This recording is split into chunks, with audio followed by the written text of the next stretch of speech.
Before we break down the second version of Daniel Jeremiah's latest NFL mock draft, we will have more NFL draft coverage for you right here on the channel. Hit that sub button so you don't miss out. YouTube.com/chatsportstv.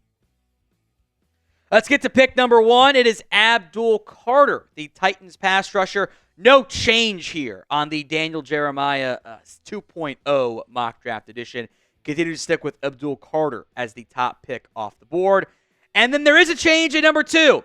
Quarterback goes. The Cleveland Browns take Cam Ward out of Miami, Florida.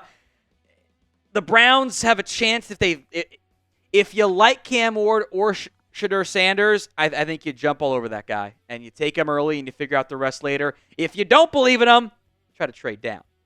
So with Cam Ward off the board, Giants go Travis Hunter, still having big uncertainty at quarterback. I will make notes.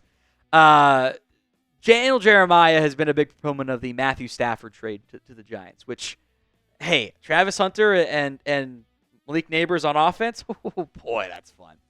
All right, the Patriots at number 4, also no change here, or on the next 3 picks, actually, we'll get to in a second here. Will Campbell goes number 4 to the Patriots as they help an offense line that needs help in a pretty big way. I do love this pick. This is one I'll probably do a lot. I think it's, and I'll just steal the line from Daniel Jeremiah because he's spot on here. Perfect marriage between need, talent, and fit. Mason Graham to the Jags. It just makes so much sense. The Raiders get Shedeur Sanders, and I agree with DJ here too. I like his fit in the Chip Kelly offense. I think Chip Kelly has made the comment for you. He wants he wants a point guard, someone to distribute the ball around. Doesn't have to be the freakiest athlete ever. He wants someone to execute the offense as it is run. I think that is Shedeur Sanders' game. It's very accurate. Doesn't have the same physical skill set. I think that actually works pretty well with the Raiders and Chip Kelly. A unusual but fun 2-part ask for you on today's show.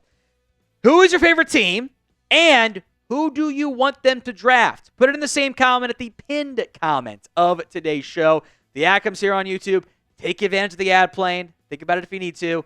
And let me know who your team is and who you want them to take in this year's NFL draft. Another non-change, Tyler Warren to the Jets at number 7 overall. I think that this helps them upgrade their offense. Garrett Wilson and Tyler Warren as a 1-2 punch is really entertaining to me. Jalon Walker goes number 8 here, the edge rusher. I think DJ's got him an edge. I agree. I think he's an edge, not a linebacker. In their base 3-4 scheme, I think that fits really well and will allow them to have a potentially high-end impact piece on defense, which they're pretty light on right now.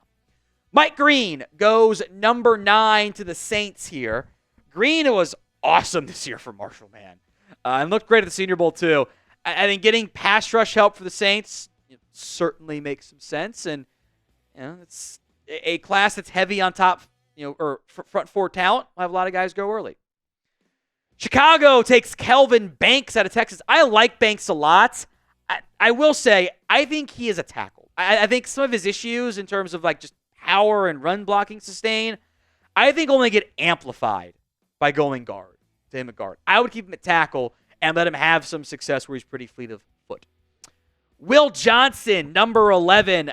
I am a fan of his game too. I know DJ wasn't as sold on him previously. It's actually kind of a pretty big rise for Johnson this mock draft. Last time he had Will Johnson going 15. He had Banks going 13. Both guys get a bump up this time around. This is the first pick that I go, I don't like it. It's Walter Nolan. In general, this year's draft class is very much a pick your flavor of ice cream. Not everyone is going to have the same consensus big boards as we've sometimes seen in years past. At pick 12, oftentimes this is no doubt the number 2 defensive tackle. This year, this is DJ's number 2 guy taken. The number 2 guy and the number 6 guy, going to be a lot of disagreements there. My issue with Walter Nolan is this. I see the athletic upside. I see the traits. I see the flashes. I see what he can be. There are games that he had 13 pressures in 2 games, which is insanely productive, and he had 6 games with 0 or 1 pressure. He's too athletic and too talented to have that level of inconsistency. I get he's only 21 years old, but I worry about that a lot. He's too hot and cold for me. I think 12 would be just too rich. Today's show is made possible by Prize Picks, the best place to get real money sports action.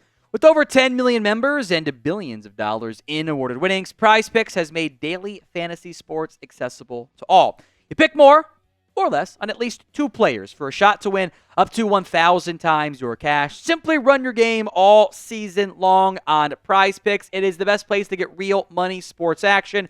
With over 10 million users, go sign up today. They invented the flex play, which means you can still cash out if your lineup isn't perfect. You can get a pick wrong and still potentially double your money. My boy Jack already cooked up this baseball-focused Prize Picks day, but you can do basketball, hockey as well. A wide variety of sports are available. So download the app today and use code CLNS to get $50 instantly after you play your first $5 lineup. Link will be in the comments section and the description of today's show. But it's prizepicks.com/CLNS and use code CLNS to get that $50 instantly after your first $5 lineup. Number 13, a guy that DJ's a big fan of, Tyler Booker, I think gives them a real powerful run blocker at guard, which they don't really have. I am a little surprised to see Armand Membu off the board here at number 14. Not because I don't like the player, but because I'd be a little surprised if Indy invested so much in what would probably be a right guard, unless they want to cut Braden Smith to replace Will Fries. That's kind of what DJ implies. I like Membu a lot. He's actually going to be a probably around this overall rank for me. I've got a first-round grade on him. I'm a big fan of his game. I don't know if Indy can afford to ignore the defense, though, right now. Number 15, Michael Williams. Take a pass rusher, Atlanta. Come on, let's do it. Trayvon Walker vibes here. Depends on what the medical situation looks like. He wasn't the same guy after the injury this year. And the traits are there, but the production's not. Kenneth Grant is a freaky defensive lineman. Not a great pass rusher yet, but he has immense athletic ability. Post-combine, I think he blows it up like I think he will. He'll test great. I think he'll be pretty highly drafted, or pretty highly in these mock drafts. Number 17, Jahdae Barron. I like him. And DJ and I are on the same page. We are both, I think, higher than consensus on Barron. We both have first-round grades on him. I believe it's a first-round grade. DJ just does ranks, but it was in the range of a first-rounder there. Corner is not the biggest need for Cincinnati, but it is a need. And I think Barron is like a nickel, like Brian Branch-type player, can be highly impactful. Here's a surprise. Gray Zabel, the North Dakota State interior offensive lineman, I think is going to be interior lineman despite playing tackle at North Dakota State. It would be a departure in the way Seattle normally drafts players, because normally they don't value guards with premium picks. Go back to that Cowboys pick at 12 with Walter Nolan. I'd have taken Ted McMillan at 12 and let him fall all the way to 19. I'd be surprised if he fell that far. I think there are too many teams that need a receiver. As long as he's not crazy slow at the combine, which he's probably like a 4.5-ish guy, I think he's going to go top 15, if not top 12.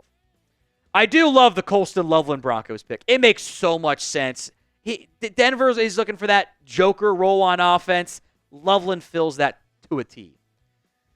Ashton Genty. I didn't mean to rhyme. Sorry. That was not intentional. I'm a little surprised he fell to 21. But if Dallas doesn't take him at 12, there is room for a bit of a surprise slide or trade up for Genty. Pittsburgh at 21 is an upgrade over Najee Harris. The Chargers take a running back as well, a Marion Hampton out of North Carolina, who I actually have as RB2 over Caleb Johnson narrowly as well. But this is I think, a good fit with what the Chargers want to do on offense. Now, Josh Simmons, if he was healthy, we'd be talking about him going, he could be the first tackle taken in this year's class, which was number 4 in this mock draft. Patella tendon injury is a real red flag there. Medicals will determine how early he goes. Another surprise, Travion Henderson out of Ohio State to Minnesota. I am a big fan of his game. He is a top 5 back for me, no doubts. I think he needs to be deployed in a bit of a committee, in a rotation, where he can utilize his explosive ability and not be wore down, 30 carry a game back, whatever. That doesn't happen very much, but still. I think it'd be a fun fit in the Vikings offense. 24 is early for him, or at least a surprise early. There's going to be at least one, and potentially more, backs taken in round 1 of the 2025 NFL Draft. How many get taken? Let me know in the comment section of today's show. Number 25, Emeka Egbuka, I think is a good fit for what Houston likes. This is just the upgrade button over the current version of Robert Woods. And CJ Stroud gets to play with his old college teammate. It's weird to say out loud, but that's what it is. Here's another surprise. Darius Alexander. Now, I'll say this. I like him. I was very impressed by him because I like MAC football because I'm a sicko and went to Miami, Ohio.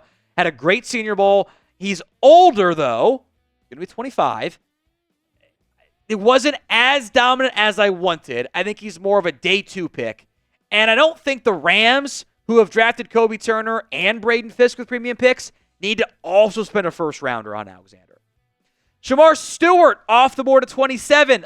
He could go top 15 and I would not be surprised. He is a physically gifted player who has yet to put it all together.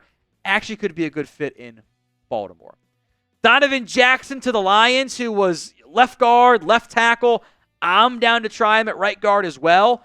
I do wonder if the Lions would invest another premium pick on the offensive line, or if they try to go a little bit cheaper there. Number 29, Jihad Campbell. It's kind of funny.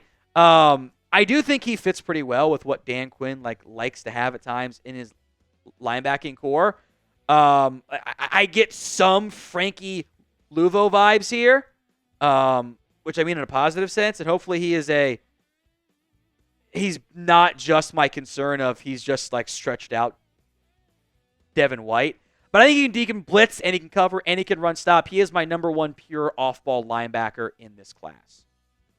Matthew Golden off the board here at number 30 to the Buffalo Bills. I think he fits pretty well. Might be some overlap with Keon Coleman, but Coleman and Golden on the outside and Shedeur in the slot, that works for me.